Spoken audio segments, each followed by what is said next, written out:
Hey YouTube, it's Pure Station here. Just thought I would do an update video on my orthodontic treatment as it's been at least 4 months since I've last posted a video, which I believe in January was me sort of showing the world me getting my lower orthodontic brackets bonded to my teeth and also getting prescribed at least one pair of elastics to correct for my class 3 underbite that was slowly forming. So for those that haven't followed any of my previous orthodontic videos, quick summary, this is my third time in orthodontic treatment as an adult within the last 15 years, which is absolutely absurd. And of course, I've had several people email me as well as comment that, my orthodontist is trying to rob me.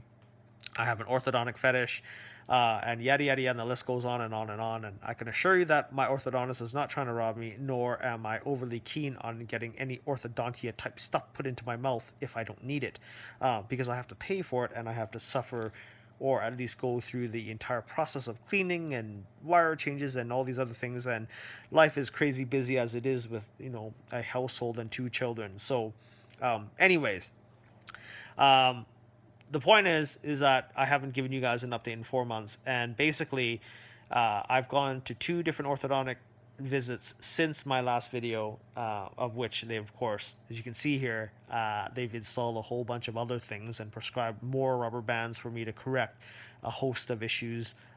That is all sort of part of this orthodontic treatment plan. But the main thing here is within the last 2.5 months or so, I discovered something about my teeth that I did not previously know, which would explain why I needed braces again and why I was having jaw pains. And it's all related to this little thing. That's right, my tongue. My orthodontist was trying to work with me to understand, what other treatment plans I could, sort of employ alongside with braces to get rid of these sort of recurring jaw pains that I've got in my jaw joints, especially on my left side, without having to go through invasive surgery to try to fix it. And there's no guarantee, by the way, that surgery would ever correct any of these problems. And so he referred me to a TMJ specialist and a myofacial specialist. And they basically came to the conclusion that my swallow never developed in the way that it should have. And I still actually have a tongue thrust or a reverse swallow, which is typical of young children or even infants, because of the lack of teeth and the foods that a little baby would eat. And so there are many variations of what a tongue thrust is, but basically the gist of it comes down to in a developed individual that has a developed swallow, the tongue is supposed to rest and reside mostly on the roof of your mouth at any given point in time, slightly behind the top front teeth. And then when you swallow, your tongue is supposed to, the back of the tongue is supposed to flex up, touch the roof of your mouth, and then sort of push the fluids and the food down your throat. In my case, that doesn't actually happen. My tongue doesn't rest on the roof of my mouth, and in fact, it sits opposite. It sits in the bottom of my mouth, like this. And when I swallow, the tongue reflex, and I'll exaggerate it a bit, it basically goes like this. And it pushes up on the back of my teeth, sometimes on the top teeth, sometimes on the bottom teeth. But the point is that when you swallow, it's not supposed to touch your teeth ever. And so your tongue is a remarkably strong muscle in your mouth and can exert up to 4 pounds of pressure against your tiny little teeth thousands of times a day while you sleep, while you eat, while you speak, while you work. And there's no way around it. And so basically, what that does is that it throws off the alignment of your teeth, which then throws off the alignment of your bite, which then causes a misalignment of the jaw and all the muscles needed to make your mouth operate properly. And so, there's a couple ways to treat a tongue thrust. There are certainly more barbaric ways and traditional methods like using little pokey spikes called tongue tamers on the back of your teeth that stab your tongue every time it comes forward, which is really painful. A more conventional method would be to install a tongue crib in your mouth, which is basically a gate that comes down every time you close your mouth or when your tongue, it basically blocks your tongue from even touching your teeth. And that generally seems to be quite common. There's a few other YouTubers like I believe Jen Star and Carmi Cat that have actually had tongue cribs put into their mouth as adults to correct tongue thrusting. And of course, there are other, there's myofascial exercises that basically use you and the mind and your tongue to basically not tongue thrust anymore and to, it's like working on a muscle and working out at the gym. You're basically training this muscle now, which is your tongue, to behave the way it's supposed to, which, by the way, is insanely difficult, or at least I feel it's insanely difficult. So, these people, these specialists, was referred to me by my orthodontist, and that's the conclusion they came to. My orthodontist wasn't quite sure because he says my palate wasn't, typically it wasn't shrunken or tiny, which is typical of tongue thrusters. So I've got a variation of tongue thrusting that isn't that bad, but bad enough to mess up my teeth. Now, one thing I want to mention is that, and I didn't actually even tell this to my orthodontist, was I actually saw another orthodontist. My family member's orthodontist, a cousin actually, had another orthodontist that by coincidence I was with him and I went and saw him, and he says, yeah, my treatment plan that my orthodontist has proposed does make sense. However, I do in fact have a tongue thrusting issue. I'm a mouth breather, which is also indicative of a tongue thruster.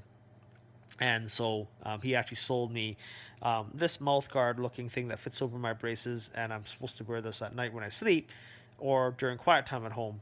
And basically, all it is a mouth guard, easy to fit, wear. It's quite comfortable, and it's got this little tag here with a little button on it. You see that? And so the idea is that when you're wearing this, the tip of your tongue is supposed to touch this tag all the time. You never actually remove the tip of your tongue off of that, and when you swallow, your tongue starts to roll and move the saliva down your throat.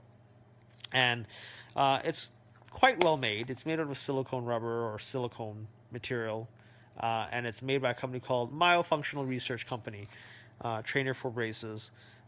And they call it Trainer for Braces because they have a deeper, wider channel to go over your braces and your brackets or your S6 retainers.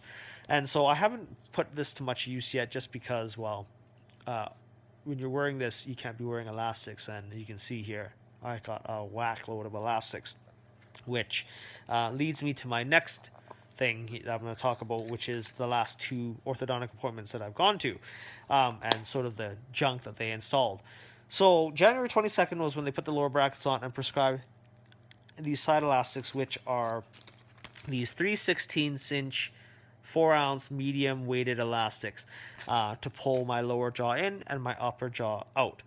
And of course, when they prescribed those, you may recall that I had the top brackets already in. Every appointment they do a wire change, but my orthodontist actually wanted to expand my upper arch a little bit to make more room, so that the lower arch or the lower jaw can fit into the upper arch like what an ideal bite's supposed to be. So last several appointments, they've been putting in arch wires that are larger on the top, wider dental arches to open this up, and then tighter ones to close this one up, so that there's the right amount of overlap. And that's quite interesting because I didn't think that you could move teeth enough like that to actually make space, but apparently it was very successful because you can see I got a lot more overlap now than I did previously.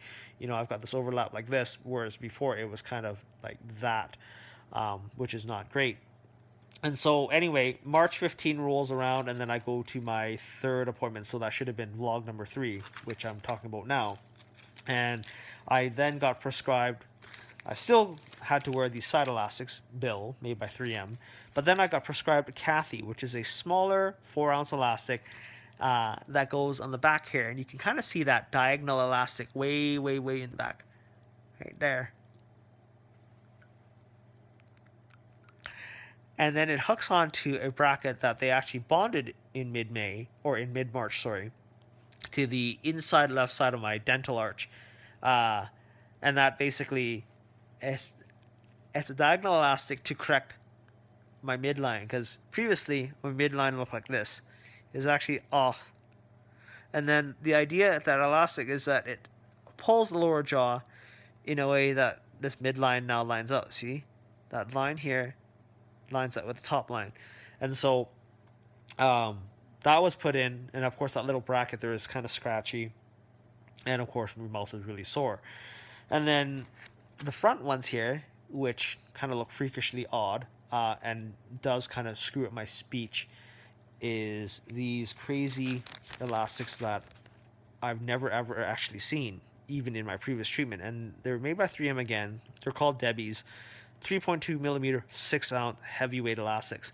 You can see how thick they are relative to these 4-ounce ones.